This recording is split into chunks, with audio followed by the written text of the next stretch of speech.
benvenuti alla TG Sicilia, le principali notizie. La guerra sfiora la Sicilia dal mare, una nave da trasporto russa con a bordo 60.000 tonnellate di gas liquefatto dopo misteriose esplosioni alla deriva senza equipaggio in direzione di Linosa. Sbarcati ad Alicudi profughi iraniani e iracheni. Messina, resta in carcere il femminicida senza braccialetto che ha confessato di aver ucciso a coltellate l'ex compagna. Alla famiglia della donna un abbraccio disperato, quello dei genitori di un'altra vittima messinese, Sara Campanella, assassinata 2 anni fa da un compagno d'università, poi suicidatosi in carcere. Detenuto ad Agrigento un uomo di 80 anni condannato in via definitiva per violenza sessuale aggravata sulla nipotina. Deve scontare 8 anni e 8 mesi. Non risponde ai magistrati l'ex manager del Policlinico di Messina Iacolino. La Procura di Palermo lo ha indagato per concorso esterno in associazione mafiosa. L'assessora Faraone: non potevo sapere chi entrava e usciva dal mio ufficio, ma Fratelli d'Italia chiede spazio nella sanità regionale. Schifani prova a resistere. Morto a Palermo Bruno Contrada, controverso ex dirigente di polizia e dei servizi segreti, accusato di concorso esterno alla mafia, era stato condannato a 10 anni, sentenza revocata con risarcimento dopo il verdetto della Corte europea dei diritti umani. Catania, ostaggio dei predatori di metallo. La caccia all'oro rosso mette a KO interi quartieri da oltre un mese, senza luce le vie della Concordia, Aquicella e della Regione. Residenti e negozianti esasperati. Calcio, Palermo al completo per il big match di domani in trasferta contro il Monza. Inzaghi si affida alla formazione titolare. Catania ad Altamura con l'usato sicuro. Toscano si gioca molto in Puglia. Guaini tornerà dal primo minuto. Serve la vittoria per salvaguardare il secondo posto. Bentrovati. Una petroliera russa senza equipaggio, carica di gas naturale liquefatto, viaggia alla deriva verso Linosa dopo misteriose esplosioni. Nelle stesse ore ad Alicudi sbarcavano 19 migranti iraniani e iracheni, segnali di un Mediterraneo sempre instabile. Eva Spampinato. Il Mediterraneo torna a essere uno specchio inquieto e anche la Sicilia, apparentemente lontana dai fronti di guerra, sembra oggi più vicina che mai agli echi di un conflitto che si allarga. Nel canale di Sicilia tiene col fiato sospeso la vicenda della Arctic Metagas, una gigantesca metaniera russa lunga quasi 300 metri, ora alla deriva vicino Linosa dopo una serie di misteriose esplosioni avvenute tra il 3 e il 4 marzo, senza equipaggio. A bordo restano 61.000 tonnellate di gas naturale liquefatto. Sospinta da correnti e venti, adesso si avvicina a Malta. Il rischio è quello di un grave incidente ambientale e marittimo, ma gli echi della crisi arrivano anche da un altro fronte, dalla Turchia, da dove sono partiti 5 giorni fa questi ragazzi, tutti tra i 18 e i 20 anni, provenienti da Iran e Iraq. Sono sbarcati ieri sera ad Alicudi, l'isola più remota dell'arcipelago delle Eolie, lasciando stupiti gli abitanti dell'isola. Uno sbarco qui è un evento rarissimo. Abbiamo subito immaginato che comunque erano degli immigrati e subito abbiamo dato un nuovo soccorso. I profughi sono stati lasciati nella zona di Alera, sul versante più impervio dell'isola. Avevano con sé cibo e acqua, hanno acceso un fuoco e trascorso la notte all'aperto. All'alba un pescatore lancia l'allarme, diverse barche partono dal paese, un drone li cerca dall'alto. Una volta individuati salgono su questi barchini dei pescatori. Abbiamo rifocillato dell'acqua nel cibo, così danno un primo soccorso per vedere se è tutto ok. I ragazzi hanno già abbandonato l'isola, accompagnati da carabinieri e guardia costiera. Infatti poco fa si è saputo che i 19 migranti iraniani e iracheni sono stati fatti imbarcare su 2 motovedette della Guardia Costiera e della Guardia di Finanza in direzione di Milazzo e da lì saranno accompagnati in un centro di accoglienza a Messina. Proprio a Messina resta in carcere con l'accusa di omicidio premeditato l'uomo senza braccialetto che ha confessato di avere ucciso a coltellate l'ex compagna. Mi ha detto che mi aveva tradito, ho perso la ragione, prova a giustificarsi. Alla famiglia della donna è arrivato un abbraccio disperato, quello dei genitori di un'altra vittima messinese, Sara Campanella, assassinata 2 anni fa da un compagno di università che poi si è suicidato in carcere. Lorena Dolci. Lei mi ha detto di avermi tradito di recente, ho perso il lume della ragione. Una scenata di gelosia finita nel sangue è la versione di Santino Bonfiglio, a cui i magistrati contestano invece l'aggravante della premeditazione. Oltre alla confessione, il giudice, che ha convalidato l'arresto, agli atti anche l'arma del delitto abbandonata in un cassonetto e le immagini della videosorveglianza che inquadrano l'uomo mentre nella mano destra tiene il coltello. Lui ha ammesso di averlo portato da casa e di avere trovato per strada un tondino di ferro usato per forzare la finestra e poi per colpire alla testa la donna prima di infierire con decine di fendenti. Una sequenza che non ha lasciato scampo a Daniela Zinnanti, condannata oltre che dalla violenza brutale anche dalla mancanza del braccialetto elettronico che era stato previsto ma non era arrivato. Ma questo Daniela non lo sapeva. Nell'ultimo audio WhatsApp inviato a un amico scriveva: questa volta vado fino in fondo, andrò in tribunale, lui ha gli arresti domiciliari con il braccialetto. Non ritiro la denuncia, lo giuro sui miei figli e sulla nipotina che nascerà a maggio. Una nipotina che non potrà più conoscere. Un'altra vittima della violenza a meno di un anno dalla morte di Sara Campanella.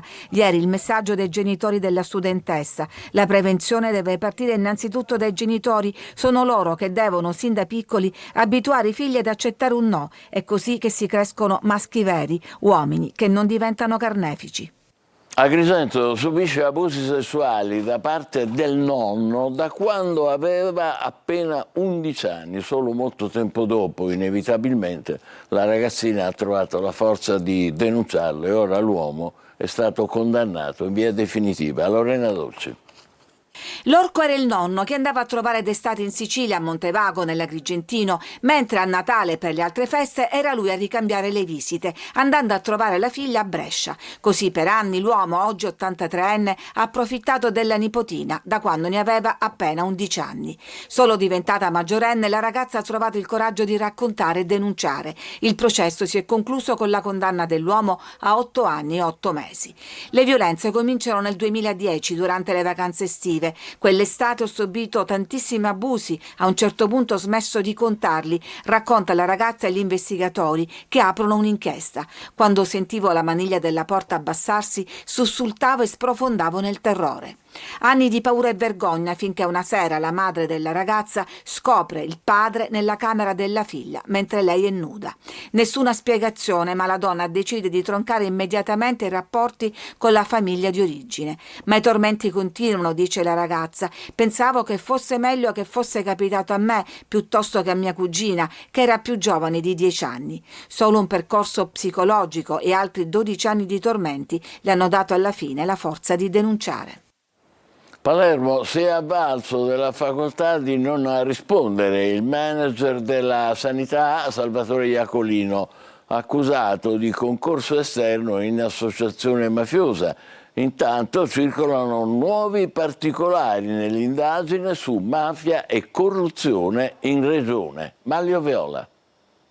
Si è presentato in procura a Palermo alle 7:30 del mattino e in meno di un'ora era già andato via. Giusto il tempo di mettere a verbale la scelta di avvalersi della facoltà di non rispondere. Salvatore Iacolino non ha detto nulla ai magistrati che lo indagano per concorso esterno in associazione mafiosa. I suoi avvocati Giuseppe Di Peri e Arnaldo Faro vogliono prima conoscere il materiale in mano alla procura e contano sull'udienza davanti al Tribunale del Riesame, al quale hanno avanzato richiesta di dissequestro degli 88.000 euro in contanti trovati al manager e dei telefonini.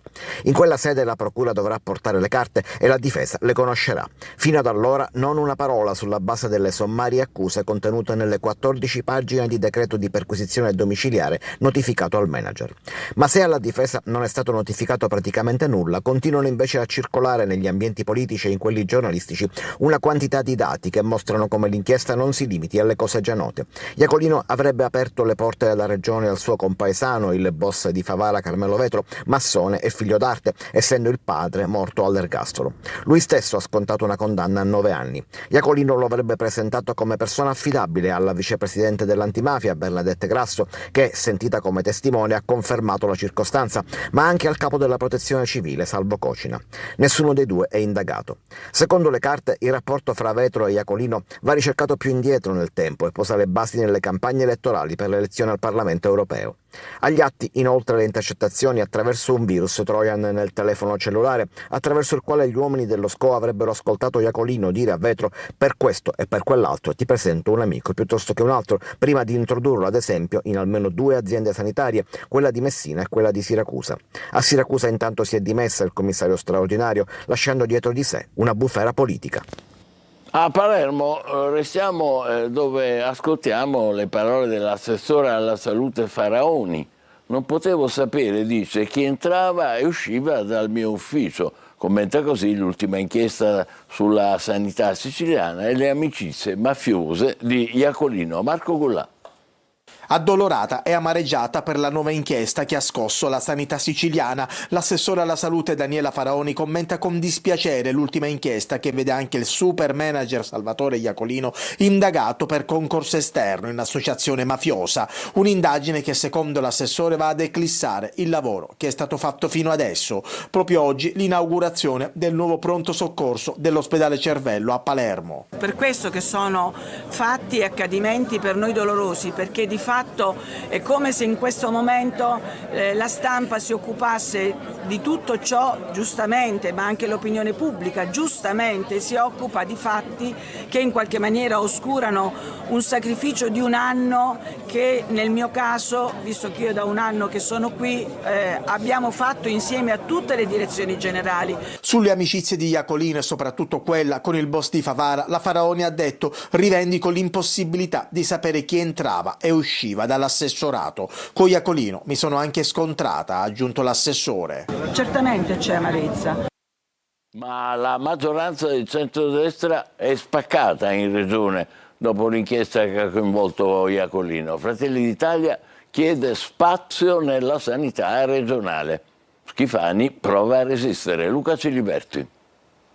Da un lato il caso giudiziario, dall'altro il caso politico. L'inchiesta che ha coinvolto Iacolino apre scenari nuovi sulla giunta regionale. Il presidente Schifani sembra oggettivamente in difficoltà. Iacolino era un fedelissimo, da più parti definito assessore ombra alla sanità, il settore che assorbe quasi il 70% del bilancio regionale.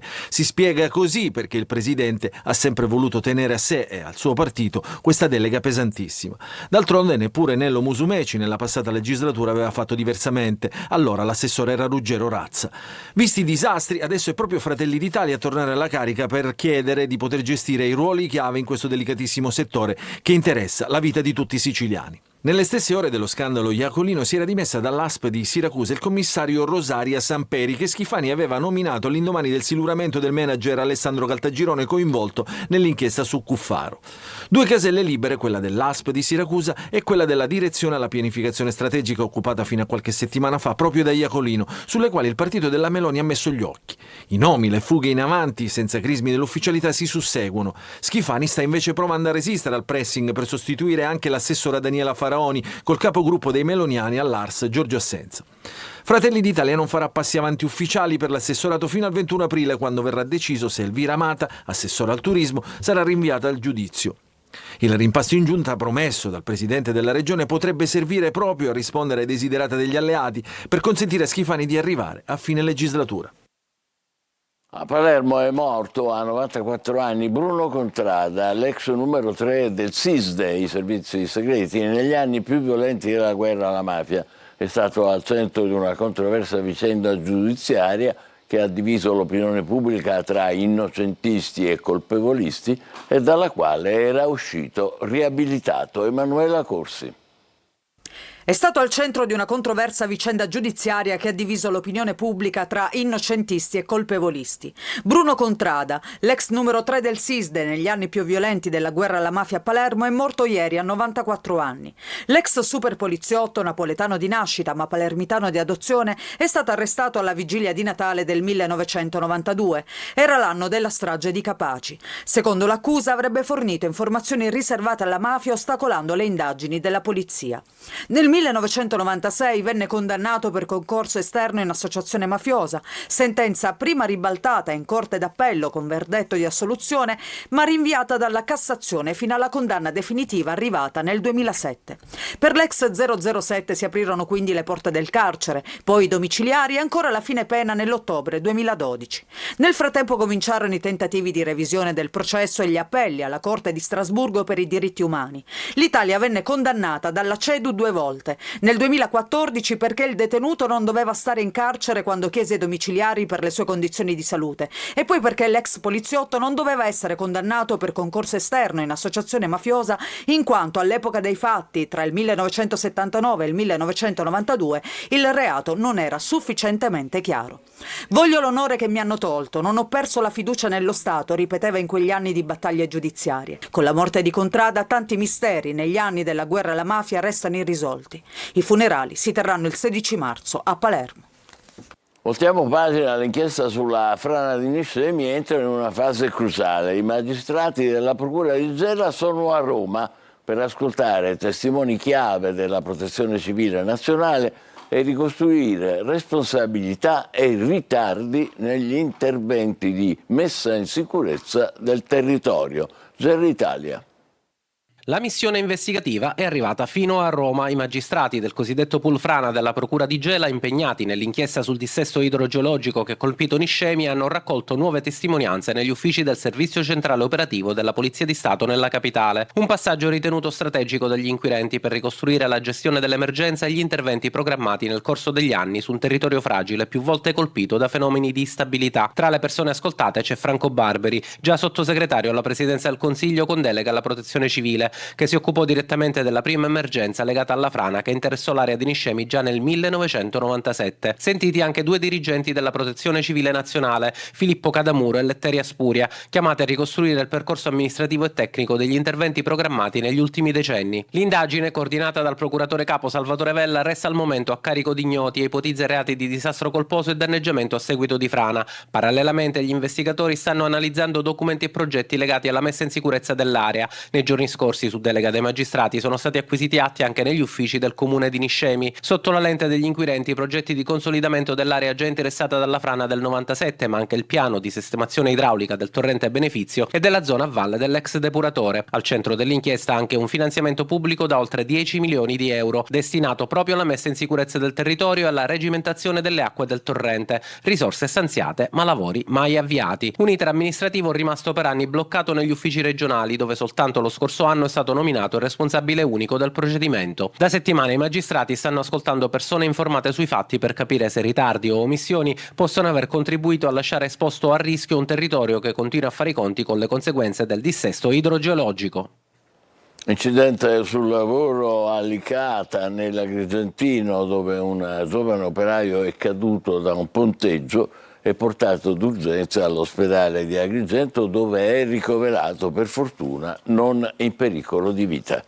Catania, ostaggio dei predatori di metallo. La caccia all'oro rosso mette KO interi quartieri, da oltre un mese senza luce le vie della Concordia, Aquicella e della Regione. Residenti e negozianti esasperati dicono: abbiamo paura. Tonino De Mana. Più di un mese che siamo qua a buio, tutta la zona.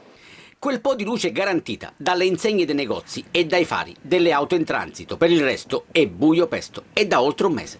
Emergenze nelle emergenze in alcune zone centrali di Catania, con i predatori di metalli che continuano a lasciare il segno, depredando metri e metri di cavi di rame a caccia del cosiddetto oro rosso. Senza luce, per fare qualche esempio, via della Concordia, via Aquicella, viale della Regione, piazza Caduti del Mare, meglio conosciuta come il Tondicello della Playa, zone dove il buio è fedele alleato del malaffare. Tante sono le problematiche che iniziano a presentarsi, appunto come queste del furto dei carburanti, ma altre che possono comunque nascere oppure che già ci sono. Specialmente nei quartieri più bui, già per altri motivi, che venga a mancare la luce elettrica è veramente una cosa che crea molto disagio. Tante le segnalazioni, nessuna risposta. Da qui lo sconcerto del consigliere della prima municipalità Buio. Faccio esposti ma nessuno mi risponde. Cosa si deve fare con questa luce? Perché nessuno risponde? È proprio quello che voglio capire, perché comunque le segnalazioni partono dalla municipalità, partono che li faccio arrivare direttamente alla ditta che dovrebbe operare al ripristino, ma nessuno risponde. Strade senza illuminazione e piene di buche. In altre strade l'hanno aggiustato, ma qua niente. Il rischio è praticamente ogni giorno che si facciano male i ragazzi che guidano il motorino e i passanti che attraversano la strada. Un doppio pericolo per chi si avventura in via della Concordia e dintorni. Restiamo a Catania, novità e disagi per gli automobilisti sulla circonvallazione, in particolare al Tondo Geni, come vedete. Da oggi e fino a lunedì pomeriggio è prevista la chiusura temporanea per lavori del torna indietro su Viale Andrea Doria. Il traffico in direzione Mister Bianco viene deviato in corrispondenza del torna indietro successivo, che dista 700 metri dal punto di chiusura e che consente così l'inversione di marcia e la prosecuzione lungo la viabilità ordinaria. Gli interventi sono necessari per rendere più sostenibile ed efficiente, fa sapere il Comune, il sistema di raccolta delle acque urbane. Restiamo a Catania, dove migliaia di studenti si sfidano sulla conoscenza del cervello e del sistema nervoso, con domande su memoria, sonno e malattie neurologiche. È la fase regionale delle Olimpiadi nazionali delle neuroscienze. Adelaide Barbagallo. Tra i banchi a sfidarsi su temi affascinanti come l'intelligenza, la memoria, le emozioni, lo stress, con domande che mettono alla prova conoscenze sul cervello e sul sistema nervoso. Tra i possibili quesiti, come distinguere l'Alzheimer, il Parkinson da altre patologie. A Catania la fase regionale delle Olimpiadi delle neuroscienze, organizzata con il coinvolgimento del CNR, in particolare dell'Istituto per la ricerca e l'innovazione biomedica. In tutta Italia sono migliaia gli studenti dai 13 ai 19 anni che vi partecipano. La scuola mi sta offrendo questa opportunità di orientamento anche universitario. Io vorrei fare medicina, chirurgia, e la scelta di quale chirurgia è aperta, però oggettivamente questo è un bellissimo ambito secondo me. Molto bello, devo dire comunque che anche se uno non li dovesse passare ho imparato generalmente come funziona il cervello. Io sono sempre stato appassionato di neuroscienze perché il cervello mi ha sempre affascinato. Crediamo molto nel lavoro di squadra, la ricerca è il lavoro di squadra, poi c'è la prova individuale e nelle nostre competizioni inseriamo sempre dei seminari. Giovani motivati, impegnati nello studio, un tesoro prezioso per la ricerca scientifica. L'anno scorso a vincere le Olimpiadi nazionali è stata una studentessa di Palermo, Aurora Amato. Ho studiato da dei manuali universitari e è stata un'esperienza per me bellissima, formativa. Il futuro per conoscere meglio e curare le malattie neurodegenerative parte anche da qui, da questi giovani, dalla ricerca. La gara fa parte dell'International Brain Bee, il più importante concorso dedicato alle neuroscienze per gli studenti. C'è un aggiornamento dall'ANSA, si apprende che l'agenzia di informazioni che apprende che tra poco ci sarà un vertice a Palazzo Chigi sulla petroliera russa alla deriva con la quale abbiamo aperto il nostro telegiornale, con carica di gas liquefatto e di gasolio, e che è alla deriva senza equipaggio in direzione prima di Linosa e poi, a quanto risulta, in direzione est, più a est. Vedremo cosa deciderà il governo. Intanto è il momento della pausa, tra poco per il calcio in Serie B, la vigilia del big match tra il Palermo e il Monza e la voglia di riscatto del Catania. State con noi, vi aspettiamo.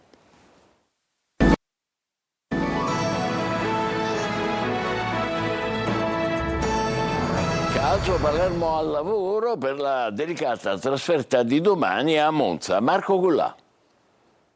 Notte prima dell'esame, quello cruciale, quello di maturità. Il Palermo domani all'U Power Stadium contro il Monza si gioca una grossa fetta di promozione diretta. È la partita più importante della stagione. I rosanero ci arrivano con la consapevolezza che vincere, fare il risultato domani pomeriggio sarebbe un break importante in campionato. Il Monza, secondo in classifica, ha 3 punti di vantaggio sui siciliani. Ecco perché per il Palermo l'esame di domani è di quelli da non sbagliare. Inzaghi dovrebbe scegliere i titolarissimi per il big match contro i Lombardi. L'organico è al gran completo, considerando i rientri dalla squalifica di Pierozzi e Blen. L'unico dubbio riguarda la difesa. Peda, uscito acciaccato dalla gara contro la Carrarese, ha recuperato e si è allenato regolarmente, ma Inzaghi potrebbe anche decidere di utilizzare Magnani. Poi spazio ovviamente a Bagni e Ceccaroni. Segre tornerà in mezzo al campo assieme a Ranocchia. L'Eduaron è in vantaggio su Jonsen. Dirigerà il match Daniele Doveri. Fischio d'inizio alle 17:15, stadio tutto esaurito. In Serie C il Catania viaggia alla volta di Altamura con l'obiettivo di tornare al successo per blindare il secondo posto. Tonino De Mana. L'usato sicuro è quello che dà più garanzie. Lo sa bene Mimmo Toscano che contro l'Altamura si affiderà alla vecchia guardia per tornare al successo e scacciare qualche fantasma che aleggia dalle parti del Massimino. Accantonati i sogni di gloria, quantomeno per la promozione diretta, il Catania ha l'obbligo di blindare il secondo posto dai possibili attacchi di Cosenza e Salernitana. Un punto nelle ultime 3 partite ha spento gli entusiasmi ed alimentato malumori, ma non tutto è perduto, visto che la porta, seppur di servizio per la Serie B, è ancora aperta. D'ora in poi andranno però gestite le energie pensando esclusivamente all'appendice dei playoff. Per il match di domenica in mediana si rivedranno Quaini e Di Tacchio e potrebbe esserci anche Di Noia. Recuperato Cicerelli, bisognerà capire soltanto se convocarlo contro l'Altamura o per la gara interna con il Casarano. Sicuri assenti Forte e Rolfini. Al Tonino d'Angelo di Altamura ci saranno invece i tifosi rossazzurri, non tutti, visto che la trasferta pugliese sarà riservata ai sostenitori fidelizzati. La partita di domenica sarà comunque trasmessa in diretta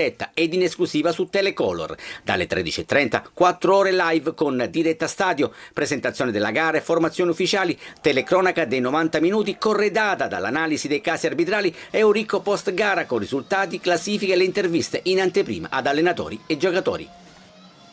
E noi ci fermiamo qui, grazie e buon pomeriggio.